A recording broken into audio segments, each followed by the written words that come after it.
ഈ blood pressure എന്ന് പറയുന്ന actually what is happening inside നമ്മുടെ ആർട്ടറീസ്, അല്ലെങ്കിൽ എന്തുകൊണ്ടാണ് രക്തസമ്മർദ്ദം എന്നുള്ളൊരു കണ്ടീഷൻ ഇത്രയും കോമൺ ആയത്? അതൊക്കെ തീർച്ചയായിട്ടും നമുക്ക് ഭക്ഷണത്തിൽ നിന്ന് തന്നെ വരുന്നതാണ്.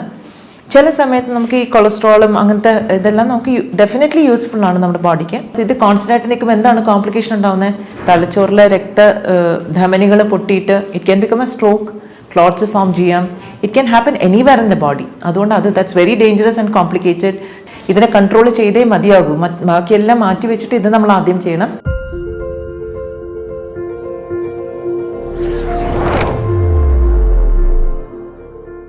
ഹലോ ഫ്രണ്ട്സ്, ഞാൻ doctor Trishna, chief physician and medical director, Samathwam, Trivandrum.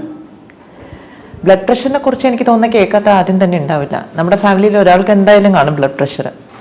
ഈ ബ്ലഡ് പ്രഷർ എന്ന് പറയുന്ന actually what is happening inside നമ്മുടെ ആർട്ടറീസ്, അല്ലെങ്കിൽ എന്തുകൊണ്ടാണ് രക്തസമ്മർദ്ദം എന്നുള്ളൊരു കണ്ടീഷൻ ഇത്രയും കോമൺ ആയത്? ഫസ്റ്റ് ഓഫ് ഓൾ നമ്മൾ മനസ്സിലാക്കേണ്ട ഒരു കാര്യം എന്ന് പറഞ്ഞാൽ, നമ്മുടെ ബ്ലഡ് പ്രഷർ എങ്ങനെയാണ് നമ്മുടെ ശരീരത്തിൽ മെയിൻറ്റെയിൻ ചെയ്യുക. ഉദാഹരണത്തിന് നമുക്ക് പെട്ടെന്നൊരു ടെൻഷൻ വരുന്നു, അല്ലെങ്കിൽ പെട്ടെന്നൊരു ഓടേണ്ട ഒരു അവസരം വരുന്നു. ഇവിടെ നമ്മുടെ കഴുത്തിൽ കാരോട്ടിഡ് ആർട്ടറി എന്ന് പറഞ്ഞ ആർട്ടറിയിൽ ബാരോ റിസെപ്റ്റേഴ്സ്, അതായത് പ്രഷർ ചെക്ക് ചെയ്യുന്ന റിസെപ്റ്റേഴ്സിനെ വെച്ചിട്ടുണ്ട്. അപ്പോൾ കോൺസ്റ്റൻ്റ്ലി തലച്ചോറിലേക്ക് എത്ര പ്രഷറിലാണ് രക്തം ഒഴുകുന്നത് എന്ന് മെയിൻറ്റെയിൻ ചെയ്യുക, അത് ഡിറ്റക്ട് ചെയ്യാനുള്ള ഒരു ഡിറ്റക്ടറാണ് ഈ ബാരോ റിസെപ്റ്റേഴ്സ്. അപ്പോൾ സാധാരണഗതിയിൽ നമുക്ക് ബ്ലഡ് പ്രഷർ കൂടുന്ന സമയത്ത് ഈ ബാരോ റിസെപ്റ്റേഴ്സ് ആക്ടിവേറ്റ് ആകുകയും അതിൽ നിന്ന് സിഗ്നൽസ് നമ്മുടെ തലച്ചോറിൻ്റെ ബ്രെയിൻ സ്റ്റെമിലേക്ക് പോവുകയും അവിടുന്ന് റെസ്പോൺസ് ആയിട്ട് വരുന്ന ഓക്കെ ഇത്രയും പ്രഷർ വേണ്ട, നിങ്ങൾ കുറച്ചോളൂ എന്ന് പറഞ്ഞിട്ട് ഹാർട്ടിൻ്റെ കോൺട്രാക്ഷൻ കുറയ്ക്കുകയും അതിൻ്റെ വേഗത കുറയ്ക്കുകയും എല്ലാം ചെയ്യുന്നു. അപ്പോഴാണ് നമ്മുടെ പൾസ് എല്ലാം കുറഞ്ഞ് നോർമലിലേക്ക് വരുന്നത്. പക്ഷേ വളരെ കോമൺ ആയിട്ട് ഇപ്പോൾ എന്തുകൊണ്ട് എല്ലാവർക്കും ഈ ഹൈ ബ്ലഡ് പ്രഷർ വരുന്നു? ഇതിന് വളരെ പ്രധാനപ്പെട്ട രണ്ട് കാര്യങ്ങളാണ് നമ്മൾ എടുത്തു പറയേണ്ടത്. ഒന്ന്, നമ്മൾ കഴിക്കുന്ന ഭക്ഷണത്തിലെ വളരെ ഹൈ സോൾട്ട് കണ്ടൻറ്റ്. ഈ ഉപ്പ് എന്ന് പറയുന്നതിൽ സോഡിയമാണ്. സോഡിയമിന് ഒരു ഇലക്ട്രോ കെമിക്കലി ഈ ഹൈ ബ്ലഡ് പ്രഷറിനെ അല്ലാതെ ബ്ലഡ് പ്രഷറിനെ കൂട്ടാനുള്ള ഒരു പോസിബിലിറ്റി ഉണ്ട്. അതുകൊണ്ട് തന്നെയാണ് നമ്മൾ ത്രൂ ഔട്ട് പറയുന്ന ഉപ്പിൻ്റെ അളവ് നിങ്ങൾ കുറയ്ക്കും. ബിക്കോസ് അത് നമുക്ക് കാര്യമായിട്ട് ചെയ്യാവുന്ന ഒരു കാര്യമാണ്. വേറൊരു ഇമ്പോർട്ടൻറ്റ് ഫാക്ടർ എന്ന് പറയുന്നത് പലവരും ഓവർലുക്ക് ചെയ്യുന്നൊരു ഫാക്ടറാണ് ക്രോണിക് സ്ട്രെസ്. അതായത് നമ്മൾ നേരത്തെയൊക്കെ നമുക്ക് വല്ലപ്പോഴൊക്കെ ഒരു ടെൻഷൻ വരുമുള്ളായിരുന്നു. പക്ഷേ ഇന്നത്തെ കാലത്ത് നമ്മൾ കുട്ടികളെ നോക്കുവാണെങ്കിൽ തന്നെ എല്ലാ ദിവസവും രാവിലെ സ്കൂളിൽ പോകുന്നത് തന്നെ സ്ട്രെസ്ഫുള്ളാണ്. കാരണം രാവിലെ എഴുന്നേക്കണം, പെട്ടെന്ന് ഡ്രസ്സ് ചെയ്യണം, അതിനിടയ്ക്ക് ഭക്ഷണം എന്തെങ്കിലും വായിക്കത്തൊട്ട് അച്ഛനമ്മമാർ ആരെങ്കിലും ഇടിച്ച് കയറ്റും, എന്നിട്ട് ഓടണം, ബസ് കിട്ടും. So constantly from childhood we are going through stress. ഈ സ്ട്രെസ് എന്ന് പറയുന്നത് നല്ലതാണോ ചീത്തയാണോ? സ്ട്രെസ് എന്ന് പറയുന്നത് it can be both ways. You സ്ട്രെസ്സും ആവാം, ഡിസ്ട്രെസ്സും ആവാം. യു സ്ട്രെസ് എന്ന് പറഞ്ഞാൽ നമ്മളിപ്പോൾ ഒരു അത്ലീറ്റ് ആണ്, നമ്മളൊരു സ്പോർട്സ് പെർഫോമൻസിന് പോവുകയാണെങ്കിൽ സ്ട്രെസ് ഉണ്ടെങ്കിൽ മാത്രമേ നമുക്ക് പെർഫോം ചെയ്യാനുള്ളൂ. അല്ലെങ്കിൽ ഒരു തണുപ്പിൻ്റെ ആറ്റിറ്റ്യൂഡിൽ നമ്മൾ അവിടെ നിന്ന് കഴിഞ്ഞാൽ നമ്മളായിരിക്കും ലാസ്റ്റ് എൻഡ് ചെയ്യുക. പക്ഷേ ആ ഒരു അവസരത്തിൽ എന്താ പറ്റുന്നത്? നമ്മുടെ ഹാർട്ട് കൂടുതൽ ബ്ലഡ് പമ്പ് ചെയ്യുന്നു, നമ്മുടെ മസിൽസിലേക്കൊക്കെ കൂടുതൽ ബ്ലഡ് പോകുന്നു, സ്കിന്നെല്ലാം ഫ്ലഷ്ഡ് ആവുന്നു, ഒരു റെഡിഷ് അപ്പിയറൻസ് വരുന്നു, നമ്മുടെ കണ്ണിലെ പ്യൂപ്പിൾസ്, നമ്മുടെ കണ്ണിലെ ഓപ്പണിംഗ് ഡൈലേറ്റഡ് ആകുന്നു. എന്തിനാണ്? നമ്മളെ അലേർട്ട് ആക്കുകയാണ്. ആ ഒരു സാഹചര്യത്തിന് നമ്മളെ നേരിടാൻ വേണ്ടി നമ്മുടെ ശരീരം പ്രിപ്പയർ ചെയ്യാണ്. ഇത് നമ്മുടെ സിമ്പത്തറ്റിക് നെർവസ് സിസ്റ്റത്തിൻ്റെ ഒരു ഫംഗ്ഷനാണ്. അതായത് ഈ ഒരു ഫംഗ്ഷൻ കൂട്ടാനായിട്ട് നമ്മുടെ ശരീരത്തിനെ കുറച്ചുകൂടെ ആക്ടിവേറ്റഡ് ആവാൻ, എനർജറ്റിക് ആക്കാൻ ഉള്ള ഒരു പ്രോസസ്സാണ് ഇവിടെ നടക്കുന്നത്. It is good because it improves a performance. പക്ഷേ ഇത് ഡേ ടു ഡേ ബേസിസ് എല്ലാ നിമിഷവും ഇത് നടന്നു കഴിഞ്ഞാൽ എന്ത് സംഭവിക്കുന്നു? കൂടിയ ബ്ലഡ് പ്രഷർ കുറയാനുള്ളൊരു അവസരം കിട്ടുന്നില്ല. ഹാർട്ട് പമ്പ് ചെയ്യുന്നതിന് പവർ കൂട്ടണം എന്നുള്ള മെസ്സേജ് പോയിക്കൊണ്ടിരിക്കുന്നു. Heart is only responding to signal, ഒരു ഇലക്ട്രിക്കൽ സിഗ്നൽ. ഹാർട്ടിൻ്റെതായ ഒരു ഡിസിഷൻ എടുക്കാൻ പറ്റുന്നില്ല. തലച്ചോറിൽ നിന്ന് കോൺസ്റ്റന്റ് ആയിട്ട് സിഗ്നൽ വരുന്നു, you have to pump more and more. കൂടാതെ നമ്മുടെ ബോഡിയിലെ ഫുൾ മസിൽസും കോൺട്രാക്റ്റഡ് ആവുന്നു. നമ്മുടെ ഹോൾ ഫേസിലും അതിൻ്റെ ഒരു സ്ട്രെസ്സിൻ്റെ ഒരു ഇഫക്റ്റ് ചേഞ്ചസും നമ്മൾ കണ്ടുവരുന്നു.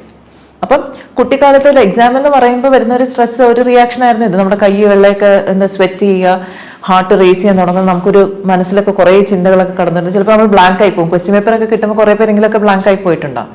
ഇത് ആ ഒരു സിറ്റുവേഷനിൽ മാത്രം ഉണ്ടാകുന്ന ഒരു റിയാക്ഷൻ ആയിരുന്നു. പക്ഷെ ഇന്നത്തെ ഒരു സിവിലൈസേഷൻ്റെ ഒരു ബെയിൻ എന്ന് പറയുന്നത് ഇത് കോൺസ്റ്റന്റ് ആയിട്ട് നടക്കുന്നു. അതായത് എല്ലാ ദിവസവും രാവിലെ റെഡി ആകുമ്പോൾ ഒരു സ്ട്രെസ്, ഓഫീസിൽ പോയ സ്ട്രെസ്, ഭക്ഷണം കഴിച്ചാൽ സ്ട്രെസ്, കാരണം എന്ത് കഴിച്ചാലും എന്ത് കഴിക്കുന്നത് ശരിയാണോ തെറ്റാണോ എന്നുള്ളൊരു ടെൻഷൻ, പിന്നെ അത് കഴിഞ്ഞ് എനിക്ക് എന്തെങ്കിലും അസുഖം ഉണ്ടെങ്കിൽ അതിനെ കൂടുമോ എന്നുള്ള tension. So 24/7 there is a thought of stress continuously going on in the mind. അപ്പോൾ ഈ ഒരു അവസരത്തിൽ എന്താ പറ്റുന്നത്, കോൺസ്റ്റൻ്റ്ലി മൈൻഡിൽ നിന്ന് സിഗ്നൽസ്, ബ്രെയിനിൽ നിന്ന് സിഗ്നൽസ് പോയിക്കൊണ്ടിരിക്കുക, സ്ട്രെസ് റെസ്പോണ്ട് ചെയ്യുന്ന ഹാർട്ട് ബീറ്റ് കൂടുന്നു, ബ്ലഡ് പ്രഷർ കൂട്ടുന്നു, ബ്ലഡ് ഷുഗർ ലെവൽസ് കൂട്ടുന്നു, നമ്മുടെ ശരീരത്തിൽ ആകെപ്പാട് സിസ്റ്റമിക് ആയിട്ട് തകരാറ് വരുന്നു. അപ്പോൾ ഈ കോൺസ്റ്റൻറ്റ് സ്ട്രെസ്സാണ് one of the causes for high blood pressure. പിന്നെ ചിലവർക്ക് നാച്ചുറലി, ഇപ്പം നമ്മുടെ ആർട്ടറീസ് എന്ന് പറയുന്ന ഒരു കുടലാണ്, ആ കുടലിൽ ഇലാസ്റ്റിക് സ്മൂത്ത് മസിൽസ് ഉണ്ട്, ഇലാസ്റ്റിക് സ്മൂത്ത് മസിൽസ്.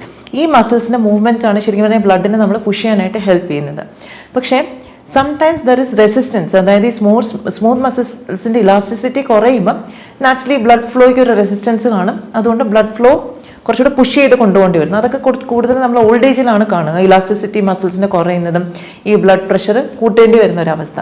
പക്ഷേ യങ്സ്റ്റേഴ്സിൽ ബഹുഭൂരിഭാഗം യങ്സ്റ്റേഴ്സിലും നമ്മൾ കാണുന്ന ഒരു ഹൈ ബ്ലഡ് പ്രഷർ എന്ന് പറയുന്നത് ഈ ക്രോണിക് സ്ട്രെസ്സിൻ്റെ തന്നെ ഒരു ലക്ഷണമാണ്. ക്രോണിക് സ്ട്രെസ്സും കൊണ്ട് ഉണ്ടാകുന്നതാണ്. So it is very important that V address this chronic stress. അതിനൊപ്പം തന്നെ നമ്മൾ ഡയറ്റ് ഡെഫിനറ്റ്ലി നോക്കണം. കാരണം നമ്മൾ എന്താ പറയുന്നത്, ഈ ബ്ലഡ് എന്ന് പറയുന്ന ഒരു ദ്രാവകമാണ്, it has to flow smooth. അപ്പോൾ ആ ഫ്ലോ ചെയ്യുന്നതിന് അതിൻ്റെതായുള്ള കറക്റ്റ് ഇൻഗ്രീഡിയൻസ് നമുക്ക് വേണം. ഇപ്പോൾ കട്ടിയായിട്ടുള്ള, ഇപ്പം നമുക്ക് തന്നെ അറിയാം, ഓയിലും വെള്ളവും കൂടെ നമ്മൾ ഒഴിക്കുകയാണെങ്കിൽ നാച്ചുറലി ഓയിൽ മൂവ് സ്ലോവർ. അപ്പം നമ്മളെ ബ്ലഡ് കോൺസ്റ്റുവൻസ് വളരെ ഇമ്പോർട്ടൻ്റ് ആണ്, അത് നമുക്ക് ഡയറ്റിലൂടെ കറക്റ്റ് ചെയ്യണം.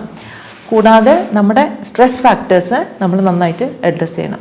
അപ്പോൾ ഡയറ്റ് പറയുമ്പോൾ തന്നെ ഒരുവിധപ്പെട്ട എല്ലാ ഡയറ്റിലും നമ്മൾ മെയിനായിട്ട് പറയുന്നത് സോൾട്ട് കണ്ടൻറ്റ് കുറയ്ക്കുക എന്നുള്ളത് തന്നെയാണ്. കൂടാതെ നമ്മുടെ ബ്ലഡിലുള്ള അനാവശ്യമായിട്ടുള്ള അൺഹെൽതി ഫാറ്റ്സ്, LDL പോലുള്ള അൺഹെൽതി ഫാറ്റ്സിനെ നമ്മൾ കുറയ്ക്കുക, ട്രൈഗ്ലിസറൈഡ്സ് ഇതെല്ലാം കുറയ്ക്കുക എന്നുള്ളതാണ്. അതൊക്കെ തീർച്ചയായിട്ടും നമുക്ക് ഭക്ഷണത്തിൽ നിന്ന് തന്നെ വരുന്നതാണ്. ചില സമയത്ത് നമുക്ക് ഈ കൊളസ്ട്രോളും അങ്ങനത്തെ ഇതെല്ലാം നമുക്ക് ഡെഫിനറ്റ്ലി യൂസ്ഫുൾ ആണ് നമ്മുടെ ബോഡിക്ക്. But there are situations where all these things can become negative. Okay, അപ്പം നമ്മൾ ഡയറ്റിലുള്ള, അപ്പോൾ ഈ കൊഴുപ്പ് കൂടുന്നതിൻ്റെ വൺ ഓഫ് ദ റീസൺസ് പലപ്പോഴും ഞാൻ മെൻഷൻ ചെയ്തിട്ടുള്ളതാണ്, കാർബോഹൈഡ്രേറ്റ് കൂടുതലായാൽ അത് കൊഴുപ്പായിട്ട് കൺവേർട്ട് ചെയ്യുന്നു എന്ന്. അപ്പോൾ അനാവശ്യമായിട്ടുള്ള കാർബോഹൈഡ്രേറ്റ് നമ്മുടെ ഭക്ഷണത്തിൽ നിന്ന് ഒഴിവാക്കുക, ആവശ്യത്തിന് മാത്രം മതി. പിന്നെ സോൾട്ട് കുറയ്ക്കുക. ചില ആൾക്കാർ കുക്ക് ചെയ്തിട്ട് വീണ്ടും ടേബിളിൽ കൊണ്ടുവന്ന് ടേബിളിൽ സോൾട്ട് വെച്ചിരിക്കും, അതും കൂടെ ആഡ് ചെയ്യും. അപ്പോൾ അതൊക്കെ കംപ്ലീറ്റ് ആയിട്ട് ഒഴിവാക്കുക. നമുക്ക് ജസ്റ്റ് ബെയർ മിനിമം സോൾട്ട് മതി.